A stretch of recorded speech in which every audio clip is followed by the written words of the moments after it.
الحمد لله المالك المختار،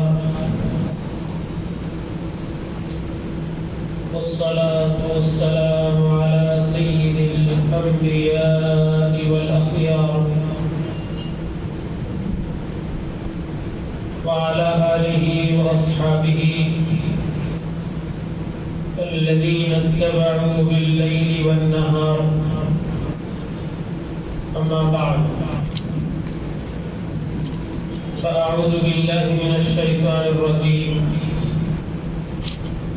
بسم الله الرحمن الرحيم. والذين يبيتون لربهم سجدا وقياما. صدق الله العظيم. وقال صلى الله عليه وسلم: من قام رمضان إيمانا واحتسابا غفر له ما تقدم.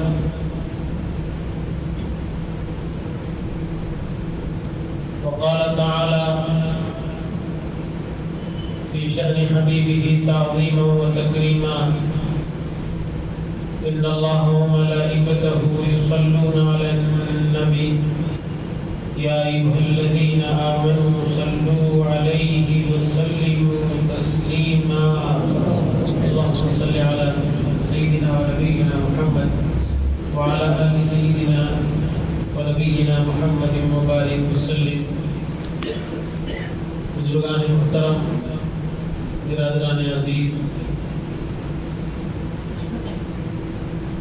کچھ باتیں آج کی محفل میں نماز تراویح سے متعلق کہ اس کا آغاز، اس کا اسٹارٹ کیسے ہوا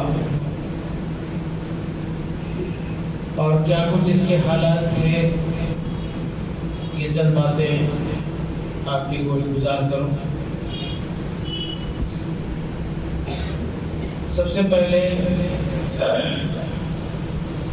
تراویح کا جو لفظ ہے اس کے معنی آتے ہیں راحت کرنا، اطمینان کرنا، سکون کرنا، اور کیا کہتے ہیں، یہ جمع ہے اور اس کا ثبوت نبی کریم صلی اللہ علیہ وسلم کی اس ارشاد سے معلوم ہوتا ہے، جس میں آپ صلی اللہ علیہ وسلم نے فرمایا: جو کوئی رمضان کی راتوں میں قیام کرے، جو کوئی رمضان المبارک کی راتوں میں قیام کرے، غفر لہ ما تقدم من ذنبہ، تو اس کے پچھلے سارے گناہ معاف کر دیے جائیں. لیکن اس کے ساتھ ایک شرط ہے صاحب. کیا؟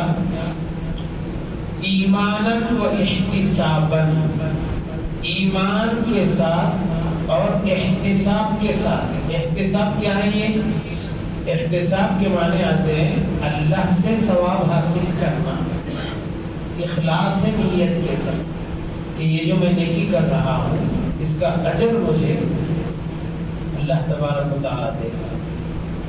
اس نیت سے کرے گا تو اس کے سارے پچھلے گناہ معاف کر دیے جاتے ہیں. اگر آپ زمانہ نبوت نبی کریم صلی اللہ علیہ وسلم کے مبارک زمانے میں روشنی ڈالیں تو آپ کی حیات طیبہ میں 9 مرتبہ آپ نے رمضان پایا ہے، اور یہ 9 رمضانوں میں جیسے ہمارے پاس اب 30 کے چاند ہوتے ہیں، کبھی 29 کے ہوتے ہیں، ایسے ہی نبی کریم صلی اللہ علیہ وسلم کے زمانے میں کچھ رمضان آپ نے 30 کے پائے اور کچھ رمضان 29 کے پائے. اب ہماری گفتگو تراویح سے متعلق ہے. تو تراویح کیا حضور صلی اللہ علیہ وسلم کے زمانے میں تھی یا نہیں تھی؟ یہ سب سے پہلی بات یاد رکھنے کی، کیونکہ ہمیں کوئی بھی کام کرنا ہے تو سب سے پہلے یہ دیکھنا پڑتا ہے کہ رسول اللہ صلی اللہ علیہ وسلم نے اس کو کیا ہے یا کرنے کا حکم دیا ہے، یا صحابہ میں کسی نے کیا ہے یا نہیں کیا ہے۔ ہمارے پاس اہل سنت والجماعت میں سب سے پہلے یہ دیکھتے ہیں کہ اس میں رسول اللہ صلی اللہ علیہ وسلم کی ہمارے لیے کیا رہنمائی ہے، کیا ہدایت ہے، کیا حکم ہے۔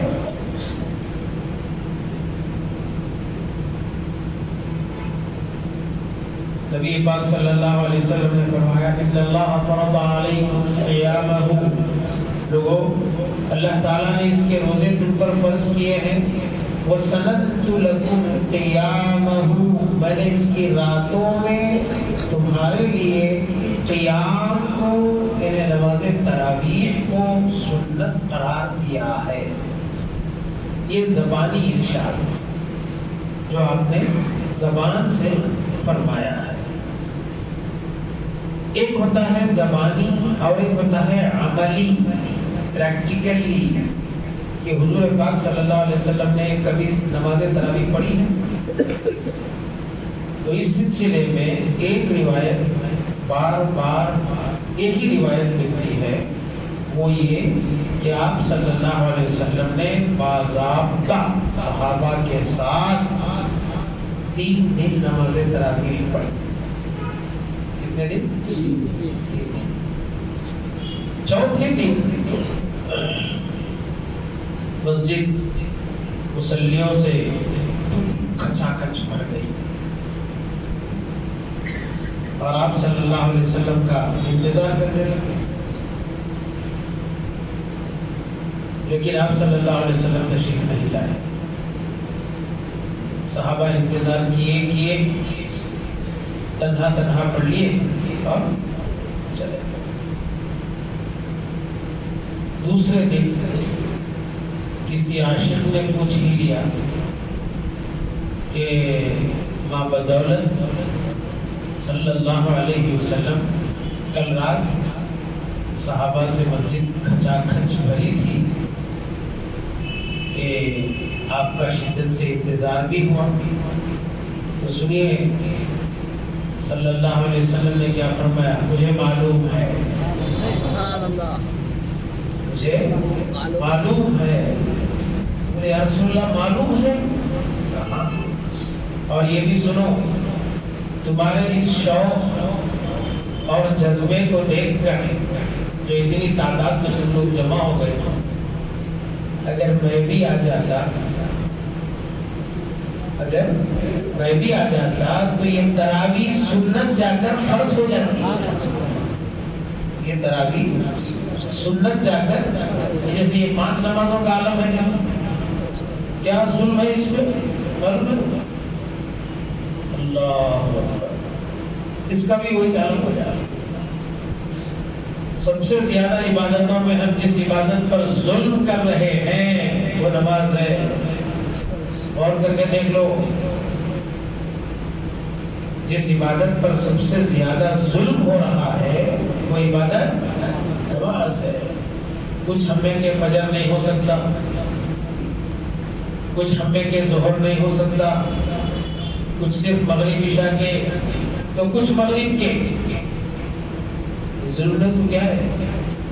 پھر اوپر سے اگر تراویح فرض ہو جاتی نہیں معلوم کیا کیا ہو جاتا۔ تو اس سے ثبوت تو مل گیا کہ آپ صلی اللہ علیہ وسلم نے 3 دن اس کو پڑھی، چوتھے دن نہیں پڑھی۔ نہیں پڑھنے کی وجہ بھی معلوم ہے نا کہ اگر پڑھتے تو فرض ہو جاتا۔ اب اس کے بعد کبھی آپ نے جماعت کے ساتھ نماز تراویح نہیں پڑھی۔ خیر نبی کریم صلی اللہ علیہ وسلم کا مبارک زمانہ ختم ہو گیا۔ اس کے بعد زمانہ کس کا شروع ہوا؟ بولیے، کچھ لوگ بول رہے ہیں، کچھ لوگ نہیں بول رہے۔ سیدنا ابوبکر صدیق رضی اللہ عنہ کا دور خلافت شروع ہوا۔ یہ بولنے کے واسطے بھی تاریخ پڑھنا پڑتا، تو مشکل ہے۔ مسلمانوں کا حال اور خصوصاً تاریخ اسلام ہرگز نہیں. بہرحال سیدنا ابوبکر صدیق رضی اللہ عنہ کے زمانے میں بھی باضابطہ ایک امام کے پیچھے 20 رکعت نماز تراویح کا کوئی نظم نہیں تھا. سمجھ رہے آپ؟ اور اس کے ان کے بعد خلافت کا دور آیا. تھوڑی دیر ٹھہرا میں کوئی جواب دیتے ہوں گے. حضرت عمر بن خطاب رضی اللہ عنہ کا زمانہ 22 لاکھ مربع میل پر حکومت کرنے والی یہ واحد شخصیت کوئی معمولی رقبہ نہیں ہے. 22 لاکھ مربع میل.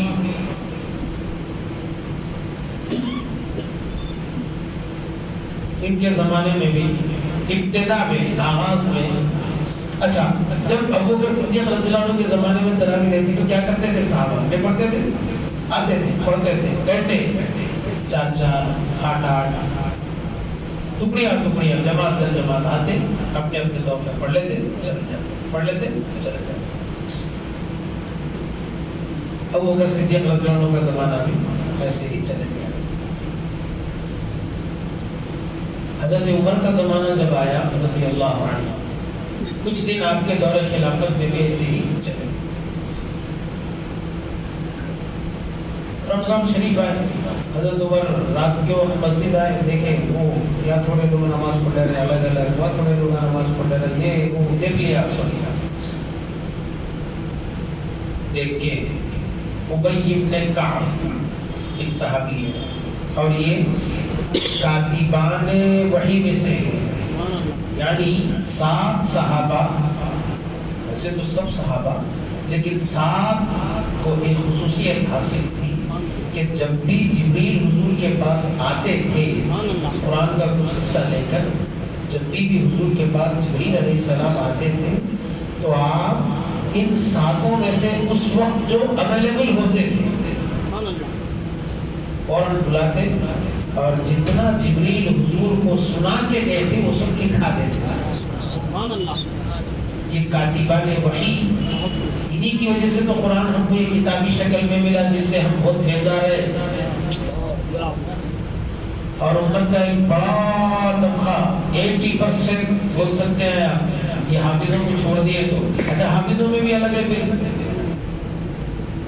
ان کو اگر چھوڑ دیے تو 80% مسلمان ایسے ہیں جن کو قرآن پڑھنا نہیں آتا. دیکھیے آپ اندازہ کریں 5% ایسے ہوں گے جن کو قرآن سمجھ کر پڑھنا آتا ہوگا, ورنہ تقریباً یہ کتاب ہے. اور اس کتاب کے لیے صحابہ نے ایسی قربانیاں چنانچہ خیر وہ ایک الگ مضمون ہے, لیکن اسی وقت آپ سے اس سلسلے میں گفتگو ہوگی. تو آپ نے حضرت ابی بن کعب رضی اللہ عنہ کو بلایا اور کہا کیا ہی اچھا ہوتا کہ تم ہمیں قرآن مجید نماز میں سناتے اور ہم سب آپ کے پیچھے پڑھتے. تو حضرت ابی بن کعب کی امامت میں خلیفہ وقت حضرت عمر بن خطاب خود ان کے پیچھے مسجد نبوی میں باضابطہ 20 رکعت نماز تراویح کا ثبوت شروع ہو گیا. وہ دن سے لے کر آج تک کبھی اس میں کوئی اختلاف نہیں رہا. زمانے سے 20 رکعت پڑھ گیا. اب بعد میں کیا ہوا, یہ ایک حدیث تو جب سے تھی, وہ حدیث کو ابوبکر بھی جانتے تھے, عمر بھی جانتے تھے, حضرت عثمان کو بھی معلوم تھا, حضرت علی بھی واقف تھے, اور صحابہ کو بھی معلوم تھی, لیکن ہماری نظر میں وہ پرسوں لگی. سمجھ رہے میری گفتگو کو؟ کیا حدیث ہے صاحب, وہ حدیث بہت پہلے سے ہے بھائی. حدیث کو لے کر حضور فرمانا آج کل کی تو نہیں ہو سکتی نا. توجہ, حضور فرمانا تو حضور کب فرمائے؟ اپنی زندگی میں. ہم کو کب معلوم ہوئی؟ اب معلوم ہوا کیا حدیث ہے. حدیث یہ ہے کان رسول اللہ صلی اللہ علیہ وسلم لا يزيد في رمضان ولا في غيره الا 11 ركعة. حضرت ام المؤمنین عائشہ صدیقہ رضی اللہ عنہا سے روایت ہے. صدیقہ صدیق کی بیٹی ابو بکر صدیق کی بیٹی ہے، اسی واسطے صدیقہ کہلاتی ہے. روایت کرتی ہے کہ نبی پاک صلی اللہ علیہ وسلم رمضان میں، توجہ سے سنیے، یہاں بہت جاتے دیکھو لوگ، یعنی بھڑکنا. رسول اللہ صلی اللہ علیہ وسلم رمضان میں اور رمضان کے علاوہ 11 مہینوں میں کیا ہوا؟ رمضان میں اور رمضان کے علاوہ 11 مہینے، بولے تو کتنے ہوئے؟ 12 بولے تو پورا سال. یہ بولنا ہے اصل میں. نبی کریم صلی اللہ علیہ وسلم رمضان میں اور رمضان کے علاوہ 11 مہینوں میں 11 رکعت سے زیادہ نہیں پڑھتے. کتنے رکعت سے؟ کون سے ہیں وہ 11؟ جس میں 8 رکعت نماز تہجد جو پورے سال بھر پڑھی جاتی ہے، رمضان کے حد تک نہیں. سمجھ رہے ہیں؟ رمضان میں اور رمضان کے علاوہ سارے مہینے کی راتوں میں نبی پاک صلی اللہ علیہ وسلم 11 رکعت سے زیادہ نہیں پڑھتے. اب ماں عائشہ سے پوچھا گیا کہ اماں یہ کون سی نماز ہے؟ تو انہوں نے کہا 8 رکعت نماز تہجد ہے اور 3 رکعت واجب. یہ حدیث مرسول ملی ہمیں ملتے ہوئے. دیکھیں حضرت عائشہ سے 11 رکعت سے پڑھ کے 8 رکعت 3 رکعت. تو کیا 8 رکعت تراویح؟ تو یہ 20 کے بیزار جو بھی تھے انہوں نے بولے ارے واہ کیا اچھی حدیث ملی ہوئی. واہ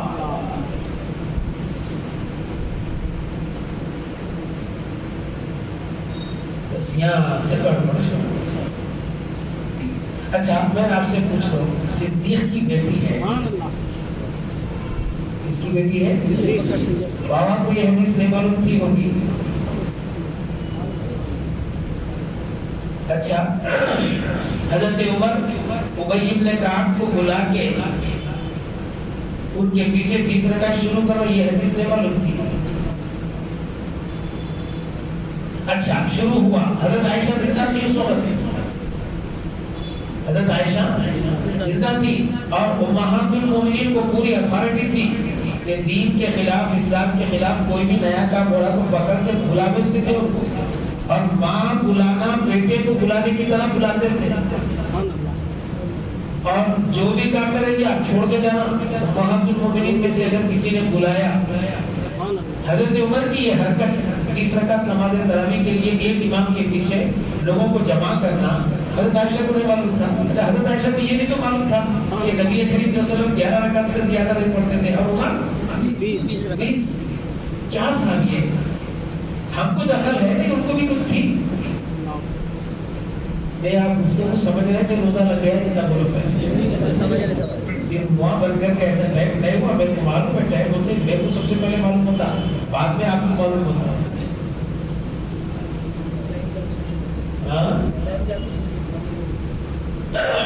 سمجھے؟ حضرت عائشہ صدیقہ رضی اللہ عنہا نے جب دیکھا کہ عمر نے ایک ایسا کام شروع کیا جو میرے شوہر نے کبھی نہیں کیا، میرے باوا نے کبھی نہیں کیا،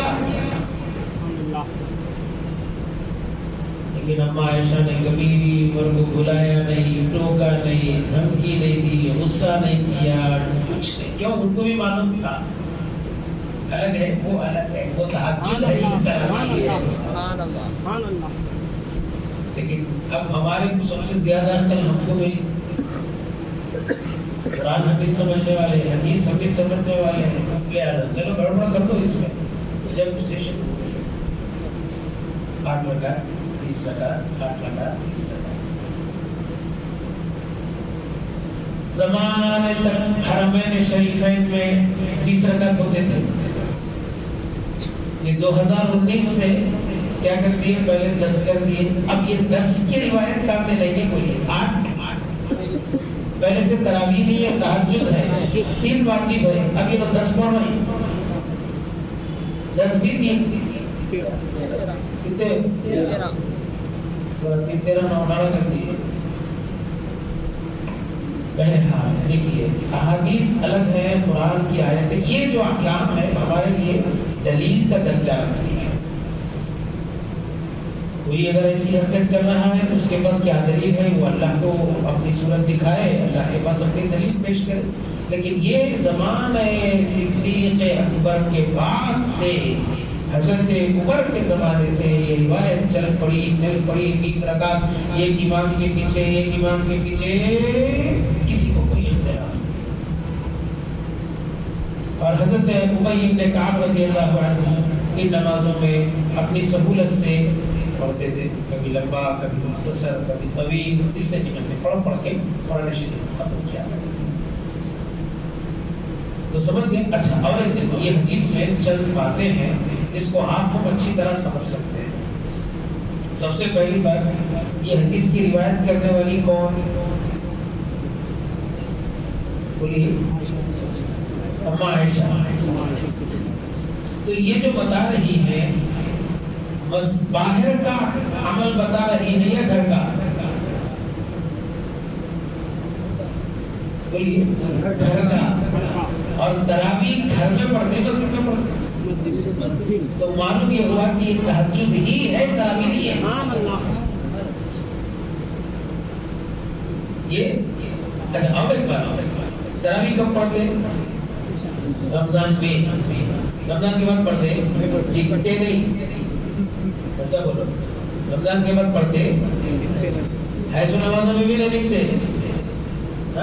حضرت عائشہ کیا فرمایا؟ رمضان میں 11 پڑھتے. تو تراویح ہے، تہجد ہے. حضرت عائشہ کی حدیث کو سمجھو کہ اماں کیا کہہ رہی ہے، تو کیا مطلب نکال رہے ہیں. پوری طاقتیں لگا کے 8 رکعت رمضان میں تراویح پہ اگر صرف کر دیے، بابا کی 11 مہینے میں یہ حدیث کا کیا کریں گے؟ یہ حدیث لے لیجیے رمضان میں کیا 8 رکعت تراویح. ٹھیک ہے. حضرت عائشہ کیا فرما رہے ہیں؟ رمضان اور رمضان کے علاوہ 11 مہینوں میں بزرگ کثرت سے یہ پڑھتے تھے، روزانہ یہ پڑھتے. تو اب کون سی پڑھ رہے ہیں؟ شوال سے کون سی پڑھ رہے ہیں؟ وہی 8 ہے، وہی 3 ہے. واجب الوتر کے 3 8 رکعت. اچھا، رمضان جاتے جب تہجد ہو گئی،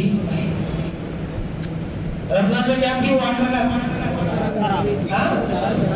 رمضان جاتے ہی، ارے واہ واہ. اچھا ہے نہیں؟ بہرحال اللہ صحیح سمجھ کی. یہ ہو گئے سب تراویح سے متعلق. اور باتیں ہیں لیکن جو ہے وقت ہو گیا ہے. میں سمجھ سکتا ہوں، حالانکہ میں کوئی گھڑی نہیں دیکھ رہا ہوں، وقت ہو گیا ہے. اور ایک بات سن لیں، یہ جو تسبیحات 2 رکعت کے بعد 4 رکعت کے بعد پڑھتے، اصل یہ تھا کہ مکہ المکرمہ حرم شریف میں جہاں کعبہ ہے، وہ لوگ کیا کرتے تھے؟ ہر 4 رکعت کے بعد ایک طواف کرتے تھے. کیونکہ طواف بھی عبادت ہے. 4 رکعت نماز پڑھتے، طواف. جو نہیں کرنا چاہ رہا میں خاموش بیٹھتا، کچھ نہیں کرتا. یہ چلتا تھا. اب اہل مدینہ والے کیا کریں؟ وہاں پہ کعبہ نہیں ہے، کعبے کا کعبہ ہے. یہ لوگ کیا کرنا؟ یہ لوگ کیا کریں؟ تسبیحات شروع کریں. 4 رکعت کے بعد خالی کے پہ بیٹھنا ہوگا. وہ سبحان الملک والملکوت، سبحان ذی العزة والعظمة والهیبة والقدرة والکبریاء ذو الجلال والجمال. ہمارے پاس یہ لے جا کے لے ہو گیا. جلالے جمالے کمالے سب پورا سبتا ناسا ہو گیا تسبیح کا. ایسا رمضان آ رہا، کوئی ایک تسبیح جو پڑھنے والے ہیں وہ ذرا سناتا ہوں، یہ صحیح ہے کیا دیکھو. ضرورت ہے بھائی جو پڑھ رہا ہوں اس سے نہیں، کسی کو فکر نہیں ہوتا. اور اقبال نے ایک زمانہ پہلے کہا کہ خدا اس قوم کو نہیں بدلتا جس کو خود بدلنے کا شوق نہ ہو. تھوڑی تبدیلی کی ضرورت لکھ کے لگائے ہو وہ چاہے تصویر چاہتا کیا ہو تصویر یہ کچھ یاد ہے کچھ پڑھتا. اللہ اکبر. خدا رحم کرے مسلمانوں میں. تو تسبیحات شروع کی جب سے, اور حدیث بھی ہے اذا مررتم بریاض الجنۃ فارتعوا, جب تم مسجدوں سے گزرو تو خوب چرو. یہ جنت کے باغات مسجدیں, چرنے سے مراد ذکر تلاوت تسبیح. اگر کوئی تسبیح نہیں پڑھتا ہے, چار رکعت پڑھ کے خاموش تھوڑی دیر بیٹھتا ہے, بیٹھنے دیجیے, کوئی گناہ نہیں ہے. تسبیح پڑھتا ہے پڑھنے دیجیے, رکیے مت, کوئی گناہ نہیں. اور کوئی تھوڑی دیر بیٹھ جاتا ہے, لیٹ جاتا ہے تاکہ ذرا سکون کرے, کیونکہ تراویح بولتے ہیں سکون کرنے کو. اس وقت پھر پڑھتا ہے پڑھنے دیجیے, یعنی پورے ایک ساتھ 20 پڑھتا ہے پڑھنے دیجیے, چار کی وقت سے. اس طریقے سے یہ تراویح کی حقیقت حضور کے زمانے میں یہ تھی, صدیق اکبر رضی اللہ عنہ کے زمانے میں یہ تھی, حضرت عمر کے زمانے میں ایسی ہوئی جو آج تک چل رہی ہے. اب اس کے بعد تسبیحات لوگ سمجھتے ہیں یہ فرض ہے, واجب ہے, مستحب ہے. اگر پوری دنیا میں بھی تسبیحات نہیں پڑھے کوئی گناہ نہیں, کیونکہ تراویح بولتے ہیں اطمینان کرنا, سکون کرنا, راحت کرنا. پڑھتے ہیں تو اس سے بہتر کیا ہو سکتا ہے کہ خالی بیٹھنے سے اچھا. اور ایک تسبیح پڑھیں گے اس کے بہترین بے شمار اس کا ثواب ملتا ہے, بے شمار اس کا ثواب. تسبیح کو روکیں گے بھی نہیں. اگر کوئی نہیں پڑھا تو زبردستی اس میں کفر کا فتویٰ یا انہیں کافر ہے یا انہیں وہ غلام ہے یہ بھی ہم نہیں دیں گے. اللہ تبارک و تعالیٰ دین کی صحیح سمجھ مجھے اور آپ کو عطا فرمائے. صلی اللہ تعالی وسلم علی خیر خلقہ و آلہ و صحابتہ اجمعین. الحمد للہ رب العالمین.